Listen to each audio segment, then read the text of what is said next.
Wow, amazing. It's true. The real thing is something else. What, like Black Suit Spider-Man? Imagine having This a is real something black. else. Imagine having a real black symbiote suit. Imagine how fun that would be. Get to beat the shit out of your boss and your rival. Now dig on this. Do you think he was always that good of a dancer, or did that only come out when he had the symbiote? I think yes, but he was held back by like being insecure and like not very confident because he's like kind of awkward, and that took it all away. And he just didn't realize how cringe he was being in that, so he just went all out for it. So he could dance. He just, nothing was holding him back. You know what I realized? Saying words like that. That version of Spidey doesn't really quip in the middle of fights. Besides the wrestling fight. Only the wrestling fight. Oh yeah. The Black Suit Spider-Man does though. Not really. Like, he only said good riddance. And you remember Ben Parker? Oh yeah. Those weren't quips. That was him being edgy. That's true. I guess he isn't that quippy. Yeah, and then Andrew Garfield kind of overcorrected. Because he was quipping almost every 5 seconds. I mean, but like, comic book Spider-Man is like really snarky, so like, it's honestly a little more true. Like the Andrew Garfield one's a little more true to like the comics. You know, if you're gonna steal cars, don't dress like a car thief. Oh no, my one weakness. It's small knives. But like, I think Toby just made like the best Peter. That's really what it was. I just rolled up something what's your weird. name? Dr. Otto Octavius. Dude, a lot of people hated that moment. Was that No Way Home? Yeah. I feel like it was... I didn't mind it. It worked for the tone that the movie had. Yeah, that movie just works in general. Like, just all of them, and like all of the things that the Spider-Man say usually works. It depends too much on nostalgia bait for me, though. That's true. Like, it's a... Like, there are moments where it's legitimately good, and they all involve specifically Toby and Andrew. Yeah. like any scene that involves like the three of them in the same room was pretty solid. Oh no, I was talking about just the two of them. Oh yeah. I don't know. Yeah. I guess it depends. But like I said, it just depends too much on nostalgia bait. Like, I feel like Tom's Spider-Man would have been great if it had its own version of the Green Goblin bringing all those people in. But no, they had to go with Toby's. I mean, it kind of Green was, Goblin. though, just because, like, it was such a different version of Green Goblin. No, it was just deadass that Green Goblin brought to this universe. But it was done so much better, though, just because of, like, Willem Dafoe actually showing his face and being, like, a crazy That doesn't make it better. That just makes it the same performance as he did in 2001, 2002. Just brought back after however many years. Yeah, but not having a mask, I feel like added a lot to it. I don't know. Oh why yeah, I no, can't I'm not pick up denying. fucking I'm not anything. denying that. Like, sure, in that case, it was elevated, but he's still playing the same Goblin, just without the mask. That's fair. He's more expressive, sure. That being like, despite what I'm saying, I do kind of wish that they also brought back the Goblin Jr. because I feel Little like Goblin Jr. I mean, Harry? He's honestly, dead. honestly, both Harrys would have been interesting. Dane Did DeHaan. they both die? It's implied in No Way Home that Andrew killed him. Okay. Well, I mean, so did Doc Ock. He was brought back. Yeah, but apparently he was brought, like, right before he died. Yeah, then they could have done that with the Goblin Juniors, too. That's true, but, you know, they only needed 6 villains to make a Sinister Six. Yeah, but either of them would have been better than the Lizard Man. Yeah, but he was Andrew's first villain, so he had to be there. Yeah, I guess that's fair. They had Electro. Yeah, he was like one of the better villains. Yeah. Spider-Man, amazing one. So y'all give me some clothes, or am I gonna keep standing here buck ass naked? This is just cleaning house. They're just getting me to. I mean, the woman did ask you to clean it up, so. Oh yeah, that is pretty much what's happening here. Not that I'm getting paid for this or anything. They're just like, Katamari, do it. Paid for labor? You must be kidding. Next thing you know, you're gonna be saying you want a union. What's wrong with you? Topical. Oh right. I'm so glad those strikes are happening. Yeah, honestly, yeah. Maybe after all this, we get better content. Yeah, maybe Hollywood won't be maybe it'll be a little less of a nightmare. I doubt it. Maybe we'll just emphasis on the little less, as opposed to not. You know. I still doubt it. Hollywood's always just kind of been a hellhole. Yeah. I'm so glad we don't live there. We do live in another version of it, though. Yeah, but it's Canada, so it's like it's you know, that doesn't detract from it at all. It doesn't detract from it, but like, you know, I'm just saying it's more of like a could be worse situation. That's know? fair. I mean, to be fair, we also live in the same area as Linus does, so that's great. And the Voros twins, and Too Mad, yeah, and some ordinary gamers, if I remember correctly. You know, Budahar? I wish that, you know that clip of the Da Vinci twins, like, walking perfectly in unison? They still do that! I really wish I could, like, see that in person one day. We just have to go to Burnaby. Just, one day, we'll go to a beach, or, like, Burnaby, for some reason, and then we'll see them walking like that. Maybe with their dog, too, and it'll be great. Do you think they like it when people walk up to them making fun of them for saying Da Vinci? Probably. They seem like really wholesome people. That's true, yeah. You ever do like the wheat thing in Animal Crossing where they're like, here's how many wheats are in your town, get all of them, and then like there's 2 left? Is that a thing in New Horizons? Is it? Is it not? It's not. Oh, I'm thinking of New Leaf then. Well, anyway, that's just how this feels right now. Fucking, I don't know where the last one is, and it's... Isn't there an open window? No, that's closed. I just have to get Not one thing. Not that one, the other one. Oh, okay. I think it's probably all that thing on the... Oh, no. Okay. That's a large stick, actually. You have 52 seconds. It's going up, so oh. I don't actually have a timer. So I'm just kind of fucking around, trying to find this thing. Oh, it's maybe that thing on the... Ooh. Go down again. Go look to the right, like under the... Oh, no, it's this. Nice. Wowies! Wowie zowie! That's what Mario says when he becomes an elephant. Apparently Miyamoto was not a fan of that design. The elephant? Yeah. Did he not work on that game? He did. Apparently he just didn't like the design of the elephant. Maybe he knew the internet would take it to horrible places, and he's just... I mean, the Mario movie kind of already, you know, with the jar... There's inflation in that game. And you can play as Princess Peach and Princess Daisy. And they can both be inflated? Yes. There are images... They had the power of God at their fingertips, and they chose to implement inflation? What the hell is wrong with them? Oh wait, no, it's Nintendo. I mean, to be fair though, like, that was a thing in Super Mario World. Inflation? Like, yeah, there's like a power-up where you get like a balloon, and Mario just gets really fat and starts floating. That reminds me really of a bit in one of the... It's in Mario Maker. That reminds me of a bit in one of the older Spider-Man comics. It's not really inflation, but it's tangentially related. It's technically vor. Sandman, Sandman turns into sand, kills Peter by going into his mouth, and Peter, like, expands. Like, it's kind of disgusting. And then he explodes.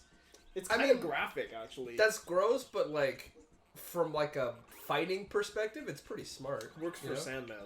Yeah. But holy fuck, someone had to draw that.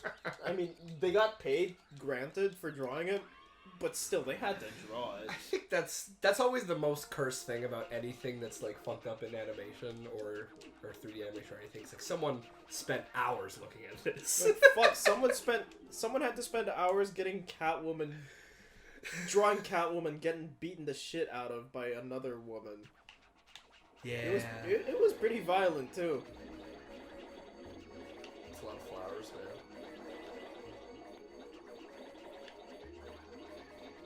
Yeah, I mean, and I think the worst part about those things is, like, when it's, the more fucked up it is, the more you have to ask the question is, like, someone had to animate it. Like, did they enjoy it? Like, here's my question.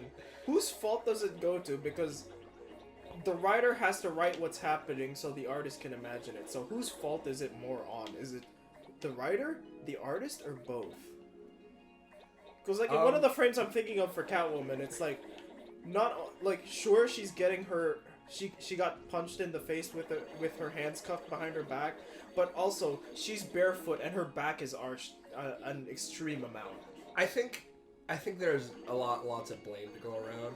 Well, you could argue that like the artist could have refused, a lot of, but at the same time, like, if they refused, maybe they would lose their job. So maybe they didn't have a choice. But she's barefoot, and on the other hand, the foot is like kind of on the forefront of the frame. On the other hand, if the artist made the choice to do those poses and those specific details, and it wasn't like they were told to do that, then that seems like on the artist. But I don't know. Exactly Maybe I'm projecting my own kind of shit into this, but there are 2 instances in that entire story arc where Catwoman gets the absolute shit kicked out of her. I think it's more on the writer then. Like that, the fact that happens twice and is like an integral part of it, that's definitely like more on the writer. But the artist had to draw both instances. I think it really depends on the situation. I think a lot of times it's just like they didn't really have a choice and they were just okay with it. Meanwhile, for Berserk, the writer is the artist, so kind of. Oh yeah, there all the blame is on. Yeah, anything fucked up. I love Berserk though. I like how you kind of can still see the Katamari, like somewhere in the middle. It's just lost between all the flowers. Yeah, how many do you have to get? Or is it just as much as you can within the time limit? I think the latter. Okay. You gotta... Deers. A man.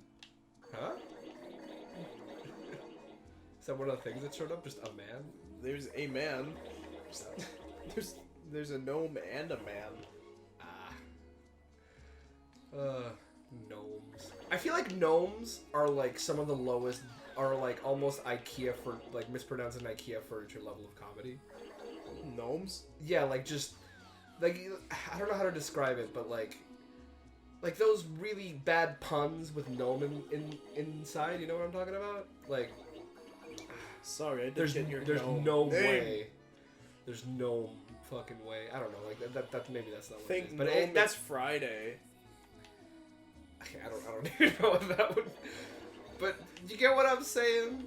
I feel like there are people in the world who think that shit's hilarious. You know what movie would apply to such logic? DreamWorks Gnomes. Oh, Sherlock Gnomes. What was that one? Think Gnome, it's Friday. What was that like Red Riding Hood movie? Romeo and Juliet. Oh God. Sorry, that's the one I was talking about. Sorry, but the Red Riding Hood movie. Are you talking about Hoodwinked? Yeah. That's not a bad movie. I like that movie. Okay, I just remember. Well, maybe others don't like it. I think that's one of those. I saw the trailer as a kid and I thought it looked like, you know. It's incredibly low budget, but it's decently well written. The jokes are surprisingly like. The jokes are good. I never saw it. I just remember like.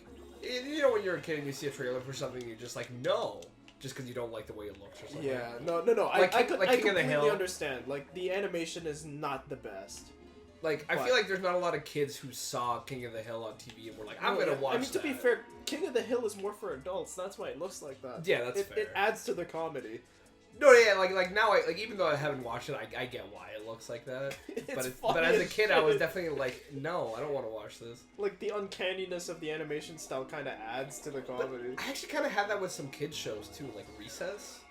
Oh, like, yeah, no, like, Recess really is kind of like that for kids. It's just kind of like, there's just something off-putting about the way it looks. Like, I'm sure it was a great show. I've heard some people like say that Recess is like one of their favorite shows. There's a fucking Pink Floyd joke in the movie. It's pretty big. But like, the fucking old hag teacher says, "Hey, teacher, leave those kids alone!" Nice. But I don't know. I guess there's just something about certain art styles that are just I do get what you're talking about with Recess, because like, I actually did bring this up with the girls upstairs a while ago when we were watching King of the Hill, because I saw Recess was on the list. The animation style is kind of... It's not the same, but they have the same sort of realism to it. Yeah. Quote unquote realism.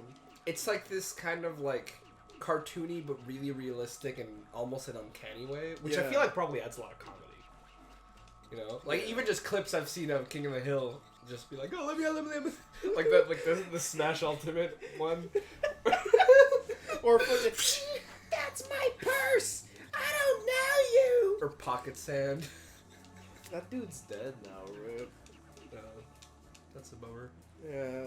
What's an even bigger bummer is apparently they're planning to bring King of the Hill back. So I don't know how they're gonna do it without that guy.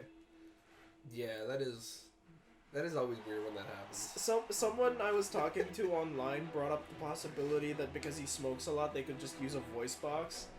But it's just not gonna be the same. Yeah, no, for sure. Maybe they just had his character die from lung cancer from smoking too much. But that would be, I don't know how that'd go. Yeah, That's a bit dark. I mean, sometimes that happens where the voice actor passes away and the character dies too. Yeah. Or the actor does too, and the Like, character Doc does too. I don't know. from Cars 2. Wait, really? Yeah, Paul Hudson died between the productions of 1 and 2, and he's not there in Cars 2. They have a memorial for him because his character died too. I had no idea. I thought you went on a Pixar marathon way back when. Yeah, that doesn't mean I know shit about the movies. I just know the movies themselves. It was very explicitly shown that he had a memorial. Yeah, I thought the character was just dead. Oh, okay. I thought it was just the writing of the story that the character died. At the same time, you didn't think about why that character might be dead and he doesn't show up at all during that movie? Because he despite was being old. so important. Because like in the context of just the character was like old and the mentor, and that just makes sense in the context of the movie. That's all. Yeah, but at the same time, I feel like if Paul, not Paul Rudd, Paul Hudson? No, what the fuck? Doc Hudson. Yeah. Paul something. I didn't really know the voice actors for them except for like Owen Wilson, honestly. So like I never really thought about it at all. Paul Newman, that's it. Anyway, yeah, I feel like if Paul Newman were still alive for Cars 2, they would have had the Doc as a character. That's fair. You know what I found interesting about the way Disney apparently does their productions? All the shots are like, they're kind of made not in sync with each other so that they can cut stuff that could be cut out for other markets. Sorry, I misunderstood what you meant by that. Like they overproduce and then cut? Like apparently a lot of the animators don't even know how the story goes until the movie actually comes out. Oh. Like they just overdo a lot. Actually, that makes sense for like some of the shorts. Well, not just the shorts. It's why some of the quote unquote gay scenes can be easily cut from certain markets.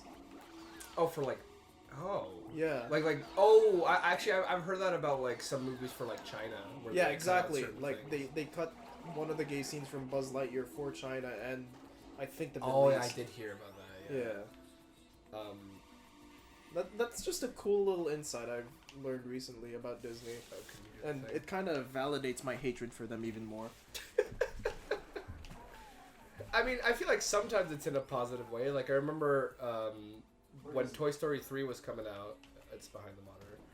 It was there was like a trailer, and I love trailers like these. Yeah. Where there was just like a little skit of the characters in the room, and they're like chatting, and there's like a little 10-minute, like almost like a SpongeBob episode length of like a little short for Toy Story. Yeah. And none of that shit happens in the movie, so it's not spoiling anything that happens in the movie. It just gives you the tone. Yeah, and it just kind of it's just like this fun little like short with like the characters that are gonna be in the movie, and I actually think that's like a really clever way to do a trailer. It's great marketing. Okay, I just got fished. Wow. Okay. Get wow, fished, reeled in. What a quirky quandary. Anyway, where was I? About the shorts. Oh, yeah. I think like cutting it out for like China, and it especially when it's like surprisingly homophobic, like with those, I think that's pretty fucked up. But like, I think in the context of a trailer being like a cute little short, I always like. Yeah, but like to be fair, if it's a trailer that like is a short that has almost nothing to do with the movie besides the characters, that's different. That's probably its own production. Yeah, exactly. That's fair. Yeah. But like I said, apparently, like with the actual movie itself, a lot of the animators don't know what's going on until the movie comes out itself. Well, that kind of happened to not a great degree with Spider-Verse, right? Where they kind of cut out some scenes because like No, it wasn't that. Like, it was just theaters that... had like different versions and shit. No, not at all. It was just that animation was really hectic because one of the producers was such a perfectionist. Oh no, I'm not talking about the production. I meant the fact that they like released different cuts in different theaters, and then when they released it on digital, it was like not the same one people saw, and it was like missing some scenes. First time hearing of that. I don't think I've ever heard any discourse about that part of Spider-Verse, and I'm in a lot of groups for discourse, as you know. No, I mean, that was a thing though. Like there was like a slightly different version depending on where in the world you saw it, but I don't think it was like because of censorship. I think they were just like different cuts. For Spider-Verse? Yeah, like Spider-Verse 2, the second one specifically. Across the Spider-Verse? Yeah. I really... This is actually the first time hearing of it, because, like, I know that, like, I know, like I mentioned earlier, it was specifically about production and how one of the producers is a perfectionist asshole who would, like, make the animators and modelers I think that kind of goes into that. Model an entire scene. Because they did, like, 6 different endings. They'd finish an entire scene, and at the last minute, the producer would be like, "No, change this entire thing to something different." I think that's actually part of it. And then they cut the whole thing and scramble to fix everything. This is a harder level than I thought it would be. Damn, you're just getting reeled in. Yeah, I think that's part of it. I think that's why there was so much workload, because the director was like, "We need like 10 different endings so we can show it at different movie theaters." I'm also pretty sure that's part of the reason why the strike is still going. That movie? Yeah. Oh, that's interesting. I know that like the one that was in all the trailers, like no, I'm gonna do my own thing. Like, apparently in like the digital version, there was like a line after that gets cut. That's the only example I know. What the fuck? Yeah, Legit, first time hearing of it. I guess it tracks with like the perfectionist thing, just someone wanting to try everything. I mean, at the same time, it also kind of tracks with patch culture in movies now, like with Thor: Love and Thunder. True. With fucking Heimdall's son having a different look. Did that happen with MODOK, or was that just cursed and remained? I think cursed? MODOK because it looked pretty fucking cursed. It was funny though, honestly, like in a really horrible, very ironic way. But there was something funny about that, because it's Daryl, like the villain from the first movie. Yeah. It's just his head floating. Yeah, he became MODOK. I mean, you know, the character MODOK is that disturbing and fucked up, so it's in universe. It's just very weird. And I don't know good weird, just weird. Like, does it fall into uncanny territory? Yeah. Oh, yeah. I haven't seen Quantumania myself, I just heard it was trash. It was a movie of all time. A movie of all time, of the world forever. I didn't hate it though. That's what like I get why people hated it, but congratulations, you're part of the problem. No, I don't think so. Because I'm sorry, not. I just like saying it as a family reference. You're not like completely wrong, because I did technically invest 2 hours of my life into watching that. Did you watch? You didn't watch it in theaters. Oh, no, definitely thank not. God. I was just. You still gave them some streaming money, but you know. Yeah, but it's also for a streaming already. But I'm not, because it's also like my dad's. So it's your like, dad's part of the problem, then, technically speaking. Sure. But it's just like, you know how there's Marvel movies that are bad because it's just like, oh, this is just by the numbers. This is just kind of like more of the same shit. Yeah, from what I hear, Phase 4 has just been that. Like, this one wasn't good, but it wasn't that. You know what I mean? It was just, I feel like they tried too hard for it to be different, and we just got like a strange Spy Kids 3-esque mess. Hey, that's an insult to Spy Kids 3. A little bit. I think if I watched Spy Kids, I think if I watched that, I would have a better time than I had with that movie. Pretty sure if you watch any movie, you'll have a better time than watching that movie. I did have a better time than Love and Thunder, though, which is... That is unfortunate. Imagine... I don't think it was better, but I had a better time. Imagine mishandling Christian Bale so bad. He was goddamn. great in that movie. He was great, but he Actually- was underutilized. Actually, both movies have that exact same problem. The villain is cool, but horribly underutilized and barely into screen time. Now that I think about it. that is, oh my god. And really good casting underutilized as well. I'm not saying anything about the person, just his performance. This is in no way like a reflection of my political views, but what was the daughter like in Ant-Man? Your political views? She was fine. She wasn't. She wasn't in like what way? like. She's 'Cause not like an apparently- amazing actress. She's just kind of. Oh, I'm not talking she's about just the kind of actress. there. I'm talking about the character. Same answer. Because honestly. I already simped for the actress. She wasn't bad. She was just kind of there. Just kind of there. Yeah. Okay. I mean, like honestly, that movie's carried by the fact that Paul Rudd is an entertaining actor and that the villain was good. And Okay. everything else about the movie is like just weird. That's kind of all I can say about it. So she wasn't a girl boss who was reprimanding Scott for not doing enough during Infinity War. There's like a scene from that in like the first 5 minutes, and then she fucks up, and it's just like, okay, never mind. I gave you a hard time. That's all it is, really. Okay. It's like very surface level character development is how I would describe their dynamic. Seems to be how Disney is addressing a lot of their character development in action movies. Yeah. Guardians 3 did it well though. Yeah, but Probably to be just fair, 'cause James Guardians Gunn 3 is was just James Gunn. Yeah, no, I And think he that made fun of the Russos for miswriting the fucking Star-Lord. Yeah. I mean, it just that movie was like all good character development. Yeah, That's what I'm because saying. James Gunn is great at writing characters. That's why Peacemaker is such a good show. Yeah, that's fair. That's why The Suicide Squad was a better movie than Suicide Squad. If someone has never seen any movie, that's such a cursed sentence. It's like same with like. There's That's just why the just- Batman is better than Batman. That's why Fast and Furious is better than The Fast and the Furious. It's just such a silly name. God almighty. The Fast and the Furious is actually... I think that's... Fast 3? I know it was one of the later movies where they were trying to soft... No! Fast 5! That's it! Yeah. Yeah, that's when they started doing the heist shit. And then now all of a sudden they're going to space... I don't like those movies. Didn't they get like really, really overly ironic and that kind of made them, at least to some people, better? It got That's what I good heard. between Fast 6 and 9. And then Fast 10 dropped the ball. Loading. Can't. What? What the fuck? Regardless, I don't like those movies. That's fair. Some of them I will. I Are they cannot detract from the fact that they have some good bits. Like apparently the bank vault chase in one of the movies. Those movies are about family. Emilio, you have no idea right now how much I want to strangle you. That was kind of the point. Sorry, go on. Like the bank vault chase was all practical, very little CGI. Oh, that's cool. Yeah, but those movies are just so fucking stupid. But I feel like that's the point. No, yeah, it is the point. Right? Like they I really don't have to lean like into it. No, yeah, I'm not saying you do. I'm just like kind of observing that. I feel like at this point they kind of want them to be stupid. I also just don't like Vin Diesel. Dude's got an ego on him. I like him as Groot, but he only says one thing. So, Exactly. you know, I mean that kind of impossible. It's kind of hard to do that bad. Exactly. 'Cause When you you're really only just- saying one thing and acting like something else, that's fine. Because at least it got him to shut up from anything other than his terrible line delivery. I do not like that guy.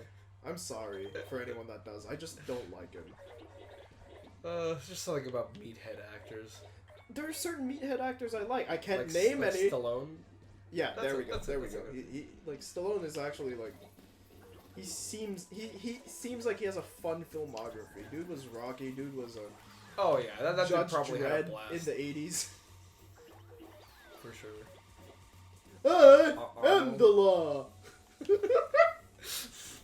Yeah, he's also just got like a funny face, like not in like a like That's that's ableist, dude. He had a stroke. That's the No. result of a stroke. no, like I don't mean funny as in let's bully this guy for he having. he has a funny face, huh, Emilio? Is that what it is? He's got a comical, like in a positive way, funny face. Like he has funny expressions. Yes. That add to his acting. I've never. I can't believe I'm saying this, but I've Where's this never heard of a stroke having a positive connotation. Bro, okay, number one, until you said it literally 30 seconds ago, I didn't even know he had a stroke. So, to you, he just had a funny face the entire time, is that it? No, Oh, man. Jesus Christ. I'm sorry, Emilio. You're really committing to this. I'm sorry. What I was trying to say is that he has a face that's good for comedy because he delivers stuff in a way that's like, oh, this guy, you know? Like, I would say that about people who don't have whatever it is that he went through. He doesn't even look like he had a stroke. Yes, he does. That's why he has those expressions. Oh my god. That's why Forrest Whitaker has that one eye thing. You know, the dude from Rogue One? Well, oh. Yeah, well, him. I mean, you know what? Power to people who can use that in their career in a way that is, you know, entertaining. Power to the people that have that, have a career despite that. Yeah. But I mean... but at that point, I believe both of them had pretty big names already to begin with, so... Well, but the fact that I didn't even know he had a stroke means that, like, he pulls it off. He does it well. It works. He makes it work for him, you know? Mm. Like, whatever reason he has the expressions that he has. So are you telling me the best thing to happen to Sylvester Stallone was a stroke? Man, it's so easy to twist words. It is. It's great. Poor Stallone, though. I'm just saying, he used it to his advantage, and I think that's pretty Chadley. Yeah, no, I can't detract from that. I mean, motherfucker's still making expendable movies. Yeah. He was in Guardians 3, too. Yeah, he's the... And 2. He's the leader of the Ravagers. Oh, yeah! I forgot. He's also in the Suicide Squad as fucking King Shark. Maybe James Gunn's just good friends with him. No, yeah, they are. Yeah, that makes sense. Dude, he was in Spy Kids 3!